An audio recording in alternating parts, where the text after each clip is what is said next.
नमस्कार दोस्तों, आप सभी का NSQF agriculture online study channel में स्वागत है। आशा करता हूँ कि आप सभी विद्यार्थी अच्छे होंगे। प्यारे विद्यार्थियों, 9th क्लास में यूनिट 1 इंट्रोडक्शन टू हॉर्टिकल्चर के तहत आज हम आप लोगों को पढ़ाने जा रहे हैं सेशन 3। दोस्तों, सेशन 3 वैसे तो ऑलरेडी आपको पता होगा, क्योंकि इसके बारे में हमने आपको पहले भी बताया था लास्ट वाले वीडियो में, लेकिन चलो फिर भी बताते हैं। Horticulture and its importance in human nutrition. सब्जियों और मानव पोषण में इनका महत्व। जो सब्जियां हैं, इनका मानव पोषण में क्या महत्व है। दोस्तों, आज के समय में सब्जी बहुत ज़रूरी है, क्योंकि सब्जी में ऐसे न्यूट्रिएंट्स और ऐसे विटामिन, ऐसे खनिज लवण पाए जाते हैं जो हमारे शरीर के लिए बहुत ज़रूरी है, तो इनका बहुत महत्व है। तो सबसे पहले हम इसकी शुरुआत करते हैं। भारत में सब्जी की खेती की संभावना, possibilities of vegetable cultivation in India. Bharat में संभावनाएं क्यों हैं? तो दोस्तों, संभावनाएं क्या हैं? इसका फर्स्ट पॉइंट है मोर क्रॉप्स पर ईयर, प्रति वर्ष अधिक फसलें। यदि हम सब्जी की खेती करते हैं तो एक साल में अधिक से अधिक फसलों को उगा सकते हैं, क्योंकि जो सब्जियों की फसलें हैं वो तेज़ी से बढ़ती हैं और उनको परिपक्व होने में केवल कुछ ही महीने की आवश्यकता होती है। इसलिए एक वर्ष में कई फसलों की खेती आसानी से की जा सकती है। तो प्रिय विद्यार्थियों, प्रति वर्ष अधिक फसलें सब्जी की ही उगा सकते हैं। इसका दूसरा पॉइंट है प्रॉफिटेबिलिटी, लाभदायक। ये लाभदायक भी हैं। कैसे लाभदायक हैं? प्रति इकाई क्षेत्र में सब्जियों की उपज अनाज से अधिक होती है।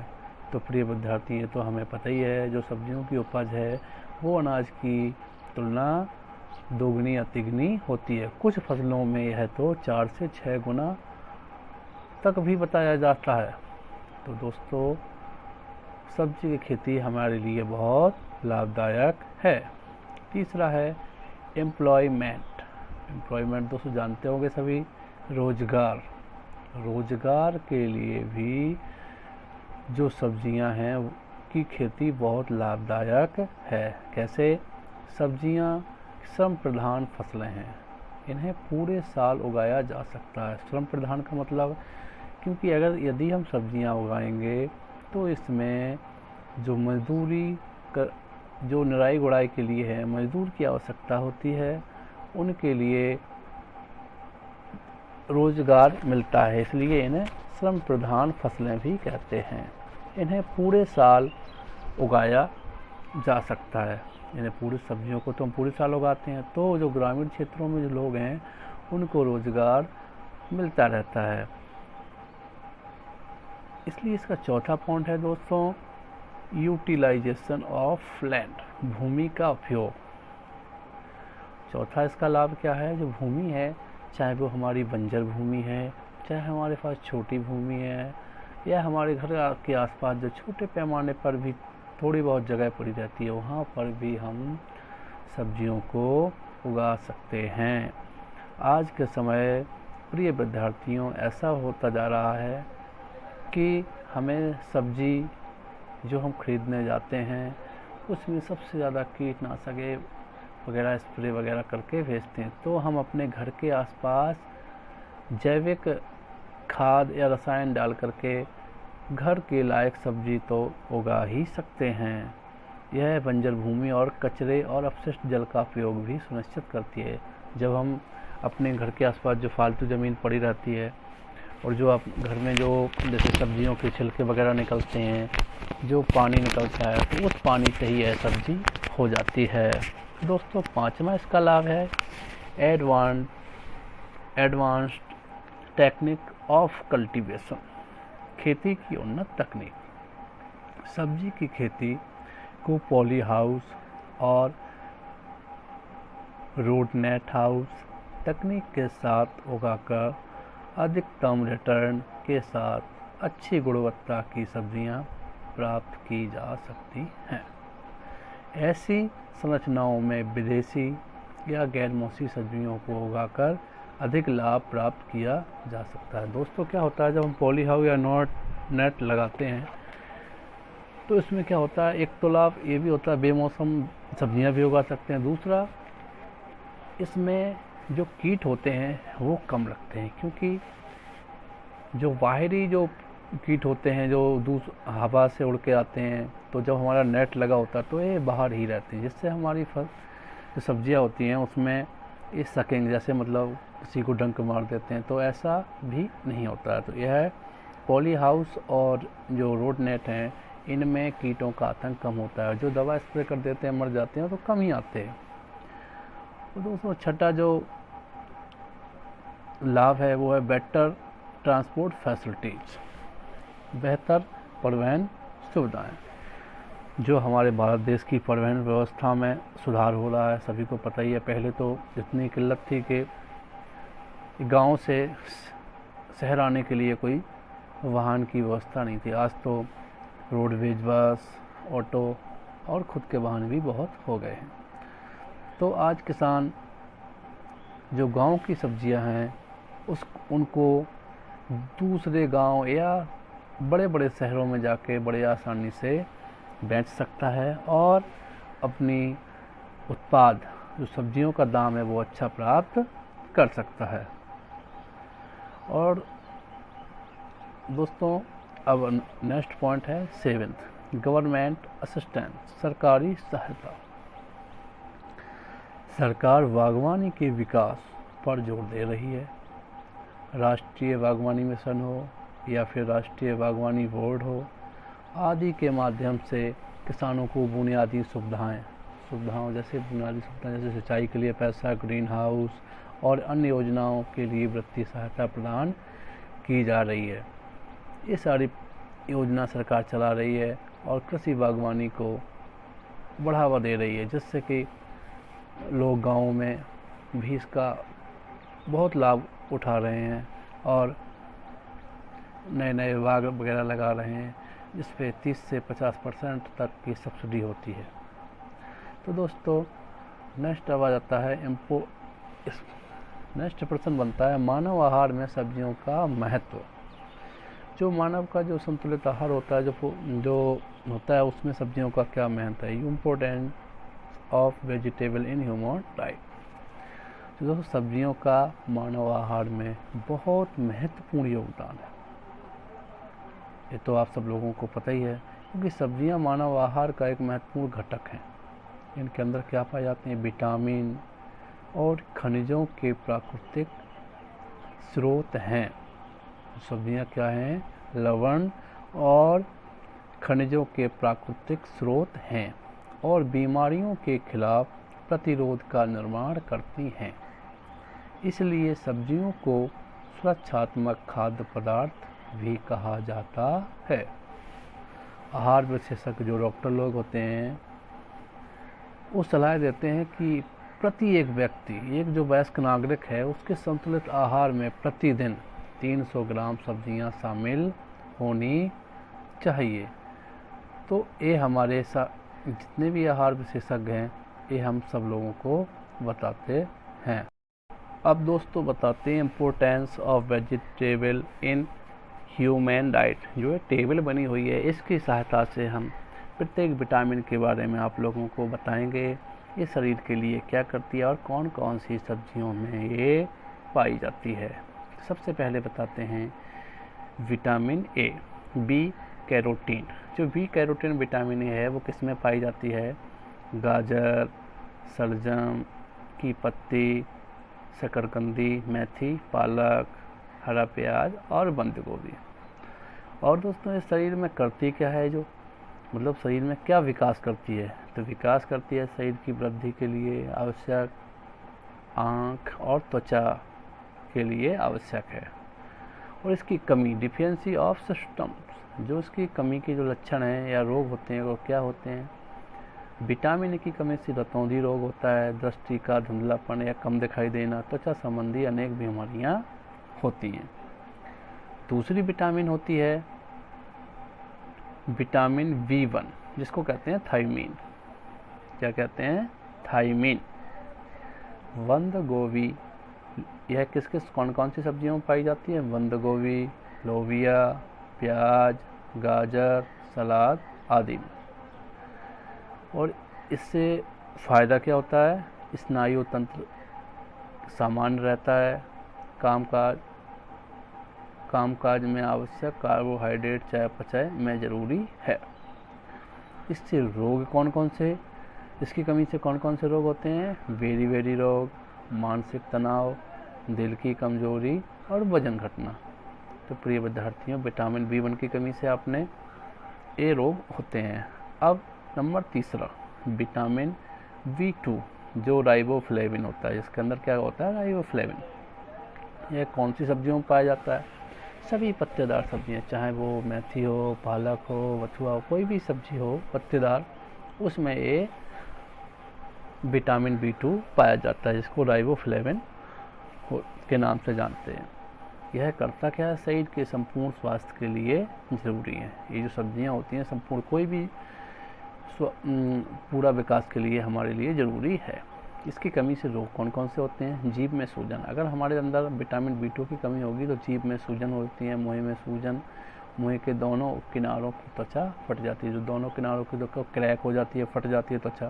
तो ये सब विटामिन B2 की कमी से होते हैं। चौथी विटामिन है विटामिन C, इसको कहते हैं एस्कॉर्बिक एसिड। तो ये विटामिन C तो जानते ही हो, जो खट्टे पदार्थों में ज़्यादा पाई जाती है। इसमें देखो लिखा भी है कौन सी चीज़ में पाई जाती है? नींबू प्रजाति के फल, जितने भी नींबू प्रजाति के जो फल होते हैं उनमें ये पाई जाती है। इसके जो सिट्रस वगैरह होते हैं।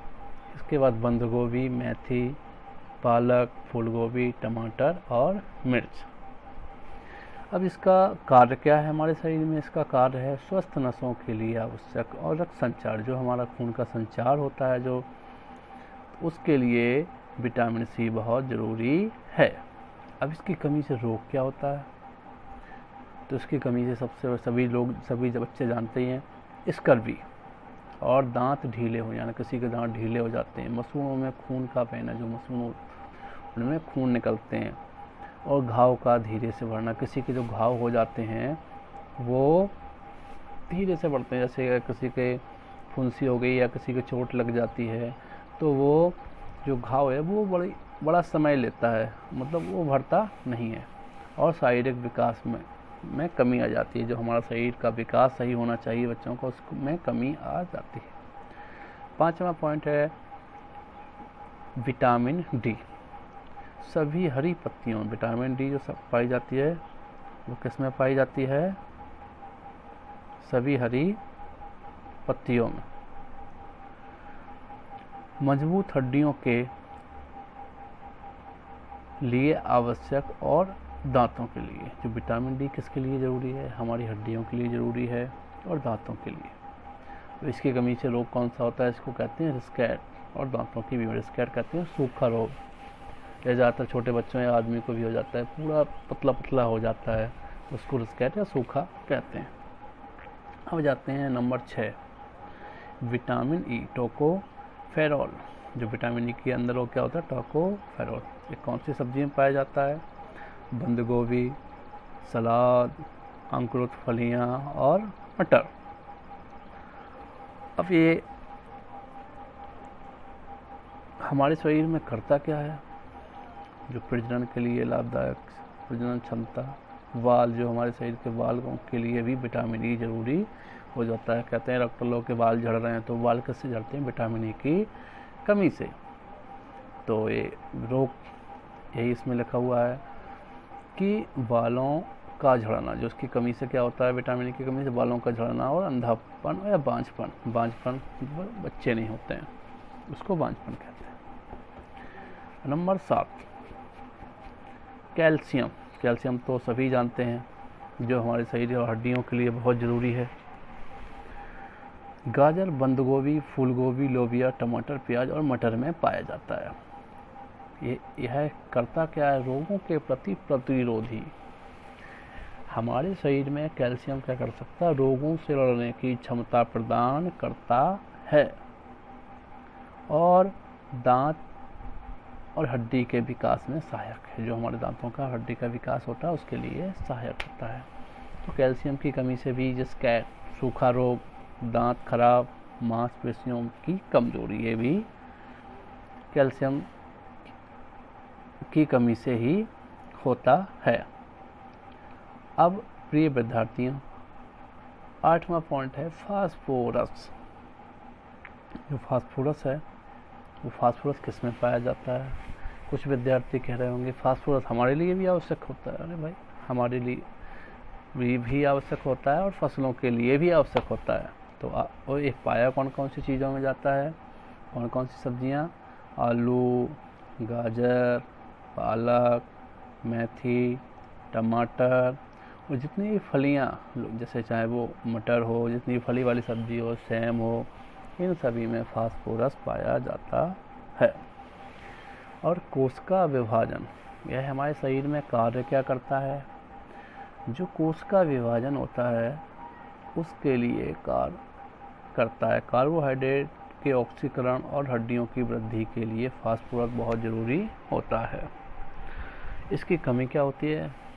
इसकी मतलब रोग क्या होता है इसकी कमी से? इसकी कमी से रोग होता है कमजोरी, शरीर में कमजोरी आती है, सामान्य वृद्धि। जो वृद्धि हमारी होनी चाहिए, जो हमारी हाइट बढ़ना चाहिए, वो हाइट नहीं बढ़ती। तो ये सब किसकी कमी से होते हैं? फास्फोरस। ये सभी फास्फोरस की कमी से होते थे। तो दोस्तों 9वां पॉइंट आता है, वो है आयरन। आयरन को तो सभी जानते ही हैं, फॉलिक एसिड, जो हमारे शरीर के लिए बहुत आवश्यक पोषक तत्व है। आयरन किसमें पाया जाता है? पालक, बंद गोभी, लोबिया, मटर, फलियां तो आप जानते ही हो, कोई भी फलियां हो, चाहे वो सेम की हो, उस पीछे भी आया था, टमाटर आदि सब्जियों में पाया जाता है। आयरन लाल रक्त कणिकाओं के लिए महत्वपूर्ण है। आयरन की कमी के लक्षण, जो आयरन की कमी के लक्षण क्या होते हैं? एनीमिया, ओंठ और आँख और नाखून रोग। एनीमिया और ओंठ, आँख और नाखून के रोग, ये इसकी कमी से रोग होते हैं। वो जो लाल रक्त कणिकाएं होती हैं, जो हीमोग्लोबिन होता है, तो वो आयरन से ही बनता है हमारे अंदर। अब 10वां पॉइंट है कार्बोहाइड्रेट। कार्बोहाइड्रेट तो जानते ही हैं, कौन कौन सी चीज़ में कार्बोहाइड्रेट होती है?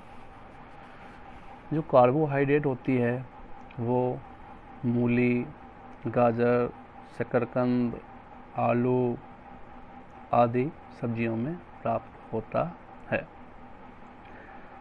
अब ये हमारे शरीर के लिए काम क्या करता है? तो शरीर के सामान्य कार्यों के लिए ऊर्जा प्रदान, जैसे एनर्जी, क्योंकि जब तक हमारे शरीर में एनर्जी नहीं होगी तो हम कोई कार्य नहीं कर सकते हैं। जब हमारे शरीर के अंदर एनर्जी होगी तभी हम कोई कार्य कर सकते हैं। इसकी कमी से क्या होती है? कोशिका और जैव रासायनिक गतिविधियां कम होने के कारण कमजोरी महसूस होती है। जब हमारे शरीर में शक्ति की कमी होगी तो हमें अपने आप में कमजोरी महसूस होगी। तो प्रिय विद्यार्थियों, आज आप सभी ने इस सेशन के दौरान सब्जियों का मानव आहार में महत्व पढ़ा। तो आप सभी लोगों ने समझ गए होंगे कि इसमें हमारी सब्जियां हमारे शरीर के लिए क्यों ज़रूरी हैं, और सब्जियां से हम रोज़गार के लिए भी लाभदायक हैं और कम समय में ज़्यादा से ज़्यादा लाभ प्राप्त कमा सकते हैं। तो सब्जियों जो बागवानी है, वो बागवानी एक कृषि की ऐसी शाखा है जिसमें कम समय में ज़्यादा से ज़्यादा लाभ प्राप्त कर सकते हैं। इसलिए प्रिय विद्यार्थियों, हमारी भारत सरकार बराबर प्रयास कर रही है कि हमारे किसान और हमारे जो नौजवान हैं वो कम से कम इतनी तो सब्जी उगाएं कि उनका घर का लिए पूर्ति हो जाए। और यदि उनके पास खेत हैं और यदि वो व्यावसायिक उद्देश्य से खेती करना चाहते हैं तो सब्जियां और बागवानों की खेती से सबसे बड़ा कोई भी लाभ का धंधा नहीं हो सकता है। इसके लिए हमारी सरकार कई प्रकार के वित्तीय सहायता भी दे रही है, जो मैंने आप सभी लोगों को बताया था। पॉली हाउस, ड्रिप सिंचाई, रोड नेट, इन सारी योजनाओं के लिए हमारी जो हॉर्टिकल्चर डिपार्टमेंट है वो सब्सिडी देता है, 2-4 लाख रुपए का लोन देता है, जिससे कि आप खेती भी कर सकते हैं। और प्रिय विद्यार्थियों, हॉर्टिकल्चर की फसलें कैसी भी भूमि में उगाई जा सकती हैं। ऐसा नहीं है, जबकि दूसरी फसलें होती हैं उनके लिए गुणवत्ता चाहिए, मिट्टी अच्छी होना चाहिए तभी अच्छी उपज होती है, समतल चाहिए। लेकिन जो सब्जियां हैं या बागवानी की फसलें हैं वो कैसे भी ऊबड़ खाबड़ या निम्न गुणवत्ता वाली मिट्टी में भी उगाई जा सकती हैं। तो दोस्तों, आशा करते हैं कि आप लोगों को जो सेशन पढ़ाया है समझ में आया होगा। तो आप सभी को मेरा नमस्कार। आशा करता फिर मिलेंगे आपको। अगर हमारा चैनल आपको पसंद आया हो तो लाइक और सब्सक्राइब ज़रूर करें। धन्यवाद दोस्तों।